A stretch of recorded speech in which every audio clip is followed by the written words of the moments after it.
Pengertian bisnis internasional sendiri sangatlah luas. Bisnis internasional adalah aktivitas bisnis yang melibatkan antara dua negara atau lebih, baik milik pemerintah maupun swasta. Lebih jauh lagi, pengertian bisnis internasional juga telah banyak dikemukakan oleh para ahli, di antaranya,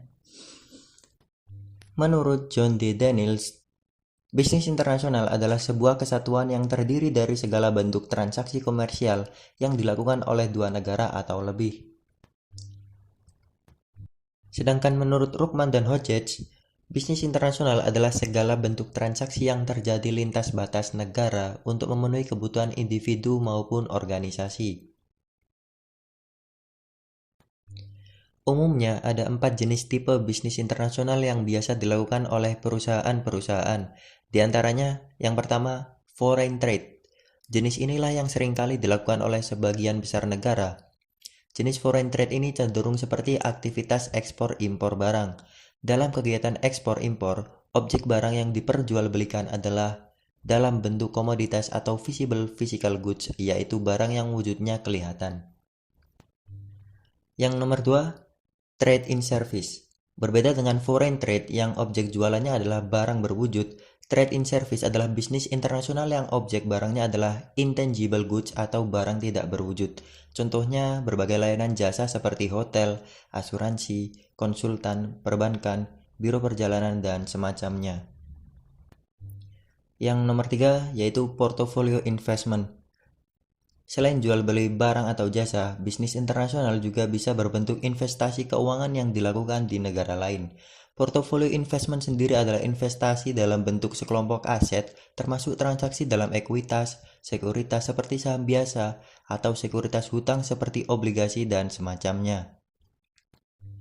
Yang nomor 4, direct investment. Berbeda dengan portofolio investment yang menanamkan modalnya dalam bentuk sekuritas, direct investment adalah investasi secara langsung atau penanaman modal asing, di mana investor dalam lingkup perekonomian suatu negara menaruh minat pada bisnis di lingkup perekonomian di negara lain. Investasi lintas negara ini biasanya berupa penanaman modal dalam jangka waktu yang lama dari investor satu negeri ke perusahaan dalam negeri lain, sehingga direct investment biasanya melibatkan dua negara sekaligus. Manfaat bisnis internasional. Perdagangan merupakan salah satu faktor untuk meningkatkan perekonomian suatu negara, termasuk di dalamnya adalah bisnis internasional ini. Seiring majunya teknologi, perdagangan internasional juga semakin pesat dilakukan karena semakin mudahnya proses produksi dan transaksi. Adapun tujuan adanya perdagangan internasional sendiri adalah untuk memenuhi segala kebutuhan dalam negeri, yang mana di dalam negeri itu sendiri kebutuhan tersebut belum bisa terpenuhi karena adanya keterbatasan. Selain itu, dengan adanya perdagangan internasional, perusahaan juga dapat menjalankan beberapa mesin produksinya secara maksimal. Dengan begitu, meningkatnya produktivitas tentu mampu meningkatkan pendapatan dan menghasilkan keuntungan lebih banyak. Manfaat bisnis internasional bagi negara.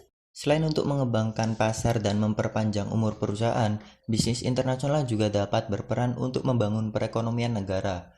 Bisnis internasional adalah pelaku dalam perdagangan internasional. Oleh karena itu, bisnis yang terlibat dalam perdagangan internasional adalah menjadi aspek penting dalam pertumbuhan ekonomi suatu negara. Perdagangan internasional bisa dimanfaatkan untuk meningkatkan gross domestic product atau GDP. Hambatan dalam bisnis internasional.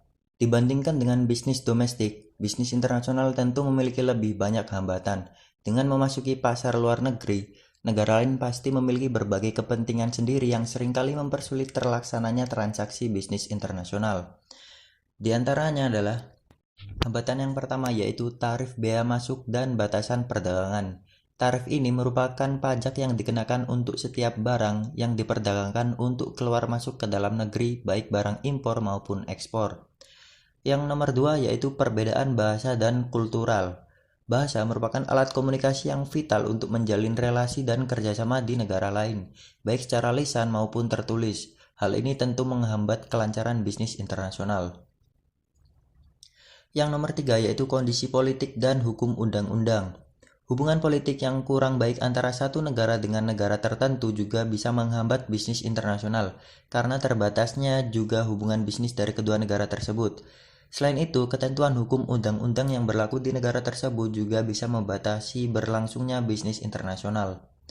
Yang nomor terakhir adalah hambatan yang berkaitan dengan operasional. Hal ini mencakup masalah operasional seperti transportasi atau pengangkutan barang, peraturan atau kebijakan negara lain, dan perbedaan tingkat harga upah.